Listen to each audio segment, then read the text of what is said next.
Hello नमस्कार, स्वागत है आप सभी का। आप देख रहे हैं cricket predictor sponsored by one x bet विमेक इंफ्रा डेली एनसीआर में हूं आपके साथ सुजाता। और आज भारत और इंग्लैंड के बीच एजबेस्टन टेस्ट का चौथा दिन है। बेहद अहम यह दिन है, लेकिन उससे पहले तीसरे दिन भारत ने इस मैच पर अपनी पकड़ बेहद मजबूत कर ली है। पहली पारी में 587 रन ठोके और उसके बाद इंग्लैंड को 407 पर समेट दिया और 180 रनों की मजबूत बढ़त ले ली है स्टंप्स तक। दूसरी पारी में भारत ने एक विकेट के नुकसान पर 64 रन बना लिए है। केएल राहुल और करुण नायर 7 पर डटे हुए हैं। यशस्वी जायसवाल जरूर 28 रन बनाकर आउट हो गए, लेकिन शुरुआत में राहुल के साथ 51 रनों की ओपनिंग साझेदारी ने टीम की जो बुनियाद थी वो मजबूत कर दी है। दूसरी ओर इंग्लैंड की पारी एक झटकों के बाद एक दूसरे झटके की कहानी साबित होती रही। तीसरे दिन की शुरुआत 77 पर 3 विकेट के साथ हुई और जल्दी ही स्कोर 84 पर 5 हो गया था। लेकिन वहीं हैरी ब्रूक और जेम्स स्मिथ ने खेल की दिशा को पलटने में अहम भूमिका निभाई। दोनों के बीच बड़ी साझेदारी हुई, 303 रनों की साझेदारी की। ब्रूक ने 158 तो स्मिथ ने 184 रनों की बेहतरीन पारी खेली। तीसरे सत्र में भारत ने फिर वापसी की। पहले आकाशदीप ने ब्रूक को हटाया, फिर क्रिस वोक्स को चलता किया और अंत में सिराज ने आखिरी 3 विकेट लेकर इंग्लैंड की उम्मीदें ही तोड़ दी। बात करें भारत के गेंदबाजों की तो आज के हीरो रहे मोहम्मद सिराज और आकाशदीप। सिराज ने 6 विकेट झटके और ये उनकी लगातार तीसरी सीरीज है जहां पर दूसरे टेस्ट में उन्होंने 5 विकेट हासिल किए हैं। वहीं आकाशदीप ने 4 अहम विकेट लेकर इंग्लैंड की कमर ही तोड़ दी। कुल मिलाकर तीसरे दिन के खेल के बाद भारत बेहद मजबूत स्थिति में है और चौथे दिन वो निश्चित तौर पर जीत का दबाव बनाए रखना चाहेगा। तो क्या दूसरा टेस्ट भारत के नाम होने जा रहा है? क्या भारत अब उस दिशा में बढ़ चुका है? चौथे दिन का खेल किस दिशा में आगे बढ़ेगा? क्या अब इंग्लैंड की वापसी की कोई उम्मीद है या फिर भारत अब जीत कर ही रुकेगा? इस पर हम चर्चा करते हैं। हमारे साथ 2 खास मेहमान जुड़ गए हैं। मेरे साथ हैं क्रिकेट स्कॉलर सुनील यश कालरा और सीनियर स्पोर्ट्स जर्नलिस्ट ताऊ रिजवी। सुनील, जो मोहम्मद सिराज ने किया है, डीएसपी सिराज ने ये बताया है कि छक्का सिर्फ बल्ले से नहीं लगता बल्कि कभी कभी बॉल से भी सिक्सर लगाया जा सकता है। 6 विकेट उन्होंने हासिल किए, जबरदस्त। और उन्होंने इंग्लैंड, ऑस्ट्रेलिया, दक्षिण अफ्रीका, वेस्ट इंडीज हर जगह 5 विकेट लेने का कारनामा किया है। और ये क्या ये दिखाता है कि वो अडेप्ट किस तरह से करते हैं अलग अलग परिस्थितियों में? क्या ये उसका संकेत है? हमने देखा पहले मैच में उन्होंने स्ट्रगल जरूर किया, लेकिन शायद अब वो उस एनवायरनमेंट में अपने आप को अडेप्ट कर चुके हैं और इसीलिए अपना बेस्ट दे पा रहे हैं। देखिए, मेरी बड़ी खुशकिस्मती है कि मैंने एटलीस्ट 2 दफा सिराज को 5 विकेट से ज्यादा लेते हुए देखा है। एक तो सेंचुरियन टेस्ट था 2 साल पहले, 1.5 साल पहले, जहां पे उनका नाम रखा गया था मियां मैजिक। हाँ। उनकी एक खास बात है जो विराट कोहली को पता था कि उसको फायर अप करना बड़ा ज्यादा जरूरी था। वो जितना फायर अप करता था मोहम्मद सिराज को, वो वैसे ही आता था। आपने भी देखा होगा कल मैच के बाद विकेट लेने के बाद वो अपने आप को फायर अप कर रहे थे।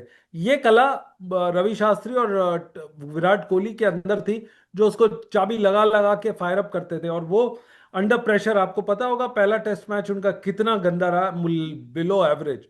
तो I think it's a sign of comeback for him.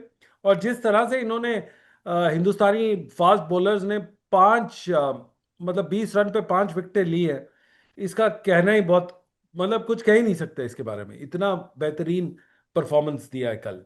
बिल्कुल बेहतरीन परफॉर्मेंस। और ताउस, आपको बहुत शिकायतें थी हमारे बॉलर से पिछले मुकाबले में लीड्स में, और हमने देखा दे फेल्ड मिजरेबली। बट अब जिस तरह से 3 टेस्ट सीरीज के लगातार दूसरे मैच में 5 विकेट हासिल किए हैं मोहम्मद सिराज ने, क्या आपको लगता है कि ये उनकी समझ है कि वो किस तरह से रीड करते हैं एनवायरनमेंट को? थोड़ा टाइम जरूर लग जाता है बट वो वापसी करते हैं। क्या दिखाता है ये उनके सिराज की अडेप्टेबिलिटी को, उनकी प्रतिभा के बारे में? नहीं नहीं, अडेप्टेबिलिटी मैं बिल्कुल भी नहीं समझता हूँ। देखिए, थोड़ा हार्श हूँ मैं, थोड़ा डिसअपॉइंटेड हूँ क्योंकि आपने एक बड़ा पार्टनरशिप दे दी है, तो थोड़ा मैं क्रिटिक रहूंगा यहाँ पर। 6 विकेट ठीक है लिया उन्होंने, फायर्ड अप करके लिया ऑब्वियसली। बट यार, ये फास्ट बॉलर है, इनको दिमाग लगाना चाहिए। अब विकेट्स आ भी रही हैं मगर कैसे भी आ रही हैं, बाहर भी आ रही है, अच्छी जाफाज से भी आई हैं।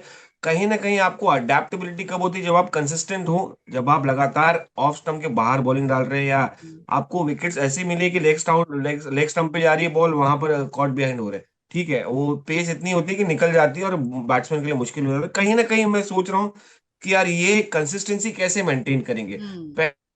वैसे ही चली गई, दूसरी मैच में अच्छा फॉर्म में है, पहली इनिंग में, तीसरी मैच फिर वैसे ही चले जाएंगे, तो फिर मैं वो मानता नहीं हूँ, मैं वन ऑफ कहता हूँ। तो हर चीज में, हर सीरीज में one of, flash in the pan आके एक 5 विकेट निकाल लो और जगह बना लेना, तो ऐसा नहीं होता है। ठीक है, आपने अच्छा परफॉर्मेंस किया है, डेफिनेटली आपको सराहना मिलनी चाहिए, should be praise for it. And the way you bowled, specially वो बेन डकेट को बाउंसर जो डाली, अनप्लेबल, बेन स्टोक्स को बाउंसर डाली, अनप्लेबल थी, बहुत जबरदस्त बॉल थी, बट वो बॉल या उसके साथ अच्छी गेंदें लगातार क्यों नहीं आ रही है? मैं ये नहीं कह रहा हूँ कि 6 बॉल में 6 विकेट निकालो और डबल हैट्रिक करो, नहीं। You have to maintain. आपको देखिए, जिम्मेदारी दी है, आपको लीड आप लेना है, आपको कंसिस्टेंसी शुरुआत चाहते करनी थी हैं थी और गेंदबाजी इसीलिए दुनिया की आखिरी मुझे ऐसा से। लग रहा है कि ताउस को खुश करना तो बड़ा मुश्किल काम है, थोड़ा और एफर्ट करना पड़ेगा हमारे बॉलर्स को। पर लेकिन नामुमकिन नहीं। अच्छा सुनील, आप पहली पारी की अगर हम बात करते हैं, 587 रन बने, बड़ी लीड है जाहिर तौर पर। पहले आप तीसरे दिन के खेल की हम बात करें तो 1 विकेट के नुकसान पर 64 रन बना दिए हैं, 244 रनों की बढ़त जरूर है। क्या आपको लगता है कि ये बहुत बड़ी बढ़त है, ये बहुत अहम है? क्या भारत जीत की ओर तेजी से बढ़ेगा? आज का दिन बेहद अहम होने वाला है। देखिए, जीत की बात तो बहुत दूर है अभी, दिल्ली दूर अस्त अगर जिसको हम कहते हैं। क्योंकि इसके दो रीजन हैं। क्योंकि एक, उनके ये अगर 400 रन भी आराम से चेस कर सकते हैं किसी भी ट्रैक पे। ये टीम एक बहुत ही खूंखार टीम है। हम इंग्लैंड टीम की बात कर रहे हैं, बेसबॉल खेल रहे हैं, अपने घर में खेल रहे हैं। हम्म। तो हिंदुस्तान को क्या करना है, सबसे पहले आपको स्टेप बाय स्टेप और अपने सेशन बाय सेशन खेलना है। पहले 3 दिन का अगर आप देखें, पहले 3 दिन में 95, 81 और 101 रन रहा है। मतलब 2 घंटे के गेम में 85 पहले टाइम में था, तो अभी 101 रहा है। इसका मतलब है कि पिच आराम से खेल रही है। तो जो कंसोलिडेशन करनी है, उनको 100 रन बनाने हैं, वो हम्म। पहले लंच के सेशन से पहले बनाने हैं। एक इंटरेस्टिंग बात है सुजाता, जो बीच का सेकंड सेशन होता है लंच के और टी के बीच में, जी। तीनों दिन मिला के सिर्फ एक ही विकेट गई है। तो इंडिया को वहां पे कंसोलिडेट करना है अपनी बैटिंग को, हम्म। कि वहां पे विकेटें नहीं जानी चाहिए। क्योंकि लास्ट के सेशन में तीनों दिन देखे हैं, लास्ट के 2 दिन तो 10 विकेटें, 6 विकेटें एक दिन गई हैं, 4 विकेटें उससे पहले सेकंड डे गई हैं। तो आपको सिर्फ जो majority part of the scoring है, वो फर्स्ट सेशन में 100 रन से ऊपर लेके जानी है, हम्म। और बिना कोई विकेट खोए, तभी कुछ फायदा है। अदरवाइज अगर आपकी झड़ियां लग गई विकेट की, अगर क्लस्टर में गिरी, तो हम्म। आपका सेकंड सेशन वेस्ट हो जाएगा। और सेकंड सेशन वेस्ट होते ही इंग्लैंड बाउंस बैक करेगा, और बिल्कुल। लेने के देने ना पड़ जाए और हार ना जाए इंडिया। और बिल्कुल दूसरी पारी में कितने भी रन आप बनाओगे, अगर आपके बॉलर्स डिफेंड कर पाएंगे, ये भरोसा अगर कप्तान को होगा, वो देखना होगा। लेकिन अगर हम इंग्लैंड की भी बल्लेबाजी की बात करें ताउस, तो ये 3 हिस्सों में बटी हुई नजर आती है। पहले 84 पर हमने देखा 5 विकेट उसके गिर चुके थे, खराब शुरुआत हुई। उसके बाद शानदार एक साझेदारी होती है, 303 रनों की बड़ी साझेदारी यहाँ देखने को मिलती है। और फिर लास्ट में 20 विकेट पर 20 रन पर 5 विकेट गिर जाते हैं। ये क्या, ये बहुत सारे क्वेश्चंस, ये जो स्विंग देखने को मिला है बल्लेबाजी में इंग्लैंड की, क्या आपको लगता है कि ये भारत की वापसी का सबूत है या फिर लड़खड़ाई है इंग्लैंड? नहीं, लड़खड़ाई है इंग्लैंड। साथ साथ आप देखेंगे, बैसबॉल जब क्रिकेट खेलते हैं, जब अटैकिंग क्रिकेट खेलते हैं, जब एक माइंडसेट ये है कि भाई एंटरटेन करना है हमें, तो ऐसा विकेट होगा, ऐसा पार्टनरशिप से होगी बड़ी, ऐसा विकेट होगा। और यही मैं कह रहा था कि हम्म। शुरुआत में, कि भाई जब आपको मौका मिला एक 500 रन का कुशन, तो आपको उन्हीं की हथियार को, उन्हीं के स्ट्रेंथ को उनका वीकनेस बनाना है। आपने पार्टनरशिप बिल्ड करके दे दी, तो यार ये बड़ा ही नाइंसाफी हो गई, इनजस्टिस हो गया। वो 550, वो डबल 100 इनका। हम्म। तो कहीं ना कहीं आप देखिए, कोलैप्स होता है इनमें, शायद शुरुआती में कोलैप्स हो, लास्ट में कोलैप्स हो, कोलैप्स बनता है। मगर आपको थोड़ा डिसिप्लिन लाना पड़ेगा, आपको प्रसिद्ध कृष्णा को कंट्रोल लाना पड़ेगा। पार्टनरशिप कैसे बिल्ड करने दी, यहाँ पर लैक होते कुलदीप यादव। कुलदीप यादव होते तो शायद कुछ इफेक्ट पड़ता, शायद कुछ वेरिएशन लाते, शायद। क्योंकि देखिए, एक टाइप पे फिंगर स्पिनर लाके, चाहे जडेजा हो, वेरी प्रेडिक्टेबल ऑब्वियसली, बल्लेबाजी की वजह से खेल रहे हैं, चाहे वॉशिंगटन सुंदर हो, वेरी प्रेडिक्टेबल। कहीं ना कहीं मुझे लगता है कि कुलदीप का रोल हम मिस कर हम्म। रहे हैं यहाँ पर। क्योंकि जब पार्टनरशिप बिल्ड होती है, तो आपको वेरिएशन चाहिए दोनों एंड से, कि जी। भाई रिदम तोड़ और दे, हमने देखा है रिदम में कि आने ना लीड दे। स्टेज, अब कैसे आने नहीं लीड्स देंगे? के बाद हमने थोड़े चेंजेस किए हैं, शायद वहां से कुछ सीखा है। और अभी इसके बाद 3 टेस्ट और बचे हुए हैं, शायद उसमें और कुछ चेंजेस हमें देखने को मिलेंगे और शायद कुलदीप को भी मौका मिलेगा। लेकिन इस बीच जायसवाल की क्लास पर बड़ी चर्चाएं हो रही है। शायद जायसवाल होना है। 40 पारियों में 2000 टेस्ट पूरे रन पूरे करने वाले सबसे तेज बल्लेबाजों में अब शामिल हो गए हैं। बराबरी उन्होंने कर ली है द्रविड़ और सहवाग के साथ। अ, सुनील, क्या आप उन्हें, जो मॉडर्न इंडियन बैटर्स हैं, उनमें एक भरोसेमंद नाम के रूप में आप देखने लगे हैं? देखिए, जायसवाल की आप जितनी तारीफ करें उतनी कम है। जितनी उनको तारीफें मिलती है उतनी उनको लकड़ियां भी पीछे से पड़ती हैं और ट्रोलिंग भी ज्यादा हो जाती है। क्यों? क्योंकि वो इतना अनप्रिडिक्टेबल, वो बिल्कुल डिस्टरप्ट कर देता है पूरी बैटिंग बॉलिंग की ऑपोजिशन को। चाहे पहले दिन देखें 95 और 2 इंडिया का रहा हो, या आप अब देखें, उन्होंने जो क्विक फायर जो रन्स बनाते हैं वो बिल्कुल एडम गिलक्रिस्ट जैसी एक छोटी सी इनमें ग्लिम्पसेस दिखती है कि वो कहीं भी बॉल पकड़ के किसी भी अक्रॉस द लाइन, ऊपर पीछे आगे पीछे सब जगह खेल लेता है। वो एक बहुत एक नायाब हीरा है जिसको हमको प्रिजर्व करना चाहिए। आई थिंक इंडिया में टैलेंट की कमी नहीं है, उसको प्रिजर्व करके लॉन्ग टर्म कैसे चलाएं वो ज्यादा इंपॉर्टेंट है। एक स्टेप और बोलूंगा, और तौस इससे एग्री करेंगे, जितना आपने टाइम समय और पृथ्वी शॉ को दिया है, आपने जिस तरह से मखमल के का उसमें बांध के उनको रखा है, आई थिंक टाइम आ गया है कि यशस्वी जायसवाल के साथ भी आप इतनी थोड़ी सी ट्रीटमेंट करें, कभी उसको ड्रॉप ना करें, इधर उधर वो ना करें। दूसरी बात, जायसवाल को भी अपना टेम्परामेंट थोड़ा सा टेस्ट मैच के लिए लेके आना है। जी, जी। बिल्कुल, ये अहम सलाह है। लेकिन एक और बात है, तीसरे सेशन के बीच अगर हम देखते हैं तो कुल मिलाकर 3 दिनों में 11 विकेट जो है थर्ड सेशन में गिरे, जिनमें से 10 तेज गेंदबाजों ने लिए हैं। क्या ये थकावट है, या रोशनी का असर है, या स्कोरबोर्ड का प्रेशर है? भारत की रणनीति है, या निर्णायक समय पर तेज गेंदबाजों ने जो हमला किया है? क्या रीजन क्या मानते हैं आप इसका? डेफिनेटली एक तो कंडीशंस है, ओवरकास्ट कंडीशंस आप कल देखने मिली। दूसरा, बॉल निकल रहा है पड़ के, तो मतलब कहीं ना कहीं मॉइस्चर इफेक्ट भी होता है। और तीसरा, अच्छी गेंदबाजी की आकाशदीप को भी क्रेडिट बहुत ज्यादा जाता है। आई थिंक डिसिप्लिन जो बॉलिंग की है उन्होंने, despite not having Bumrah team India में, डिसिप्लिन बॉलिंग की है। दूसरा, इनका एराटिक के साथ साथ अच्छी गेंदबाजी भी किया है। ऐसा नहीं, मोहम्मद सिराज ने बहुत जबरदस्त गेंदबाजी की है, अच्छी लाइन डाली है, तो उनको विकेट मिले। कंसिस्टेंसी, लैक ऑफ कंसिस्टेंसी की वजह से, लैक ऑफ लाइन की वजह से उनको विकेट्स नहीं मिल पाती ज्यादातर। मगर जब पड़ती है गेंद अच्छी तो ही इज अनप्लेबल कंप्लीटली। ये उनको समझाने के लिए कप्तान को करना पड़ेगा। ऐसे बड़े बड़े बड़े प्लेयर्स आगे, विराट आगे चले गए, रोहित आगे चले गए, नहीं समझ पाए तो नहीं समझ पाए तो शुभमन ही क्या कर लेंगे। देखिए, सबसे इंपॉर्टेंट बात है यहाँ पर प्रसिद्ध कृष्णा का जो माइनस होना है, जो एक बैकफुट पे कर देता है टीम इंडिया को, तो कहीं ना कहीं एक चोक कहीं से करना पड़ेगा आपको। क्योंकि देखिए, दो फास्ट बॉलर से आपको पता चल गया है कि यार अभी भी तीन आप मानते हैं कि फास्ट टीम बॉलर जो चल है रहे हैं यहाँ बहुत पर, ही विकेट हमको बैलेंस ही मिल टीम रहे नहीं है, 4 और 6। अभी भी जी, बैलेंस टीम नहीं मानते हैं आप इसे। लेकिन दूसरी तरफ अगर हम इंग्लैंड को देखें सुनील, 20 रन में इंग्लैंड जो है जिस तरह से उसके विकेट गिरे हैं, 387 पर 5 का स्कोर था, 407 पर ऑल आउट हो गई, सिर्फ 20 रन में 5 विकेट गिरे। क्या ये इंग्लैंड की लोअर ऑर्डर की गड़बड़ी दिखाता है, कमजोरी दिखाता है, या फिर इसका क्रेडिट जो है वो आप भारत की गेंदबाजी को देंगे, क्योंकि ताउस तो खुश नहीं है गेंदबाजी से अभी? देखिए, ताउस का नाराज होना बिल्कुल जायज है, क्योंकि क्रिकेट के अंदर आपके बॉलर्स भी उसी लेवल के होने चाहिए जिस लेवल के आपकी बैटिंग हुई है। पर अगर आपका ये 5 रन के ऊपर जो आप अंदाजा बताते हैं, पहले टेस्ट मैच में मैं इंडिया के लास्ट के 6 और 7 विकेट कभी बिल्कुल, 40 रन पे गिरे, कभी 30 रन पे गिरे, तो बिल्कुल। वो क्लस्टर कोलैप्स भी है।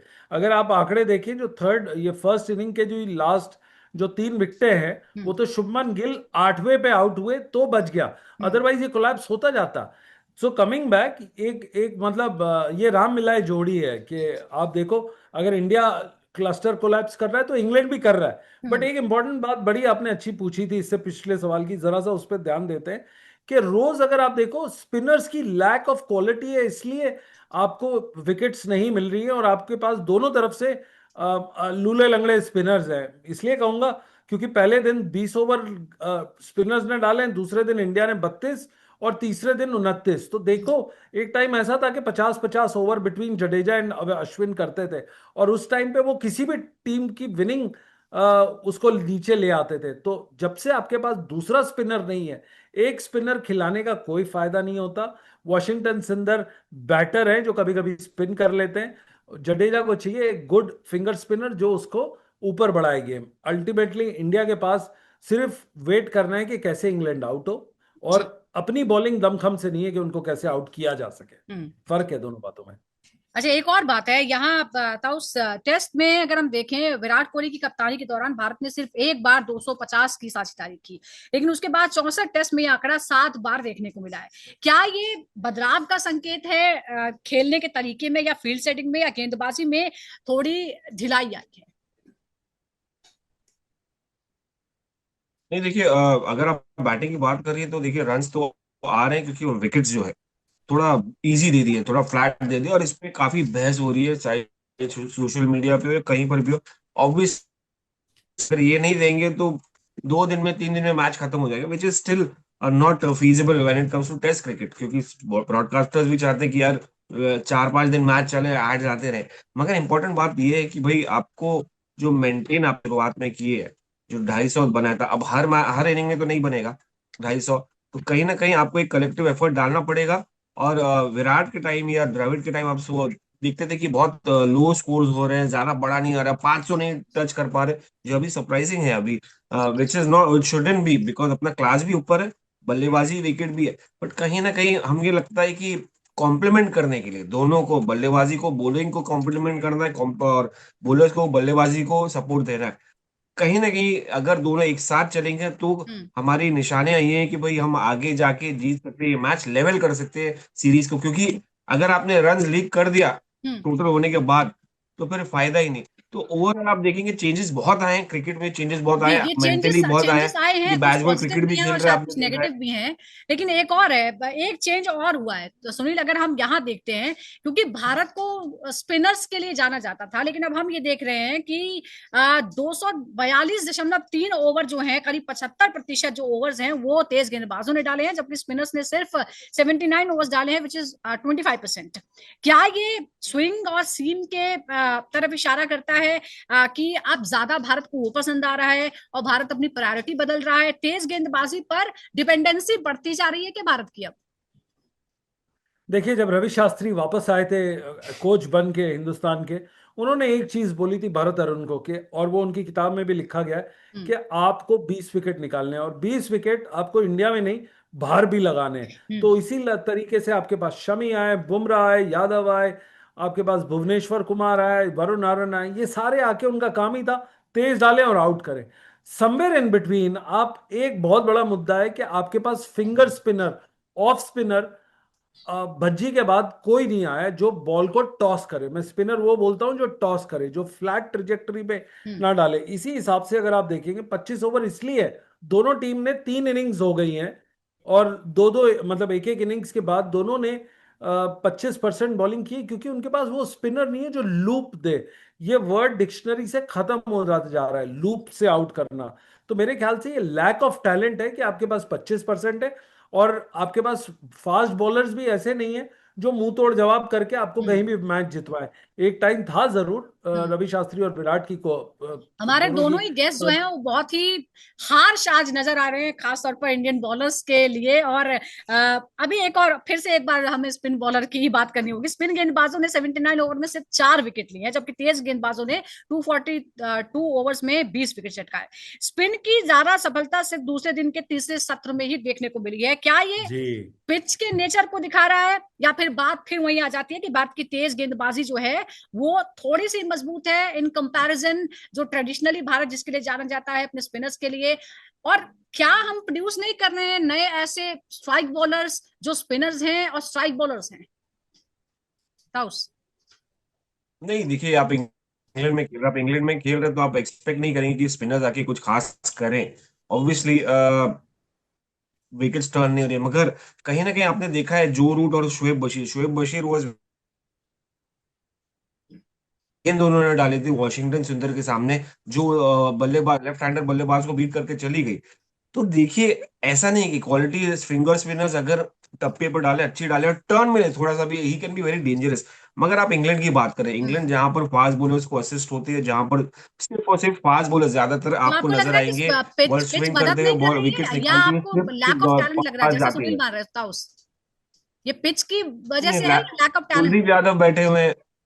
कुल ओके। नहीं नहीं, lack of Washington is no less यार। आपने न्यूजीलैंड के सामने देखा है कैसे निकाले, पहले सीरीज ही बोला अश्विन को बिठा के 16 विकेट निकाले हैं, तो लैक ऑफ टैलेंट मैं नहीं मानता हूँ। कुलदीप यादव आपके पास बैठे हुए हैं, तो यहाँ पर क्वालिटी इंग्लैंड में कौन से स्पिनर्स ने ज्यादा किया है ज्यादा, मुझे लगता नहीं कि इंग्लैंड में कोई भी स्पिनर्स का इतना बड़ा रोल रहता है। आप इंग्लैंड में भी जी देखेंगे, इंग्लैंड की टीम होस्ट जो रहते हैं वो स्पिनर्स को बहुत ही कम, आदिल रशीद आगे, या तो वो भी उनको साइड लाइन करके, मोइन अली एक थे, जी। मोइन और अली जैसे जो कि एक हम लगातार ट्रैकर बात भी कर ट्रैजेक्टरी रहे के हैं कि साथ डालते इंडियन थे, क्रिकेट जो है मैसेज फिलहाल एक दिखाए उन्होंने। बड़े नेथन ट्रांजिशन के लायन, दौर से गुजर रहा है, बहुत सारे चेंजेस हो रहे हैं, बहुत सारे जो ट्रेडिशंस हैं वो चेंज हो रहे हैं, और फिलहाल हम ये भी देख रहे हैं। लेट्स सी, आज है चौथा दिन, और चौथे दिन भारत की पकड़ मजबूत जरूर है, और अब भारत चाहेगा कि पांचवें दिन भी पकड़ मजबूत रखे और नतीजे तक और अपने हक में नतीजा लेकर आए। बहुत बहुत शुक्रिया आपका ताऊ सुनील हमारे साथ जुड़ने के लिए। दर्शकों का भी बहुत बहुत शुक्रिया, इसी तरह जुड़े रहिए।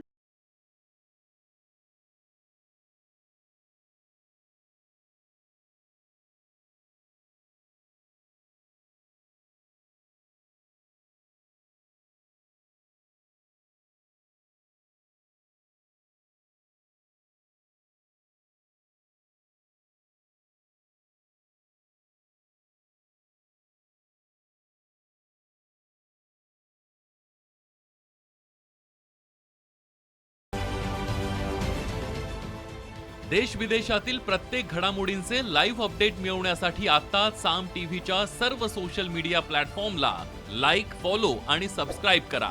तसंच सर्व नोटिफिकेशनसाठी बेल आयकॉन प्रेस करायला विसरू नका।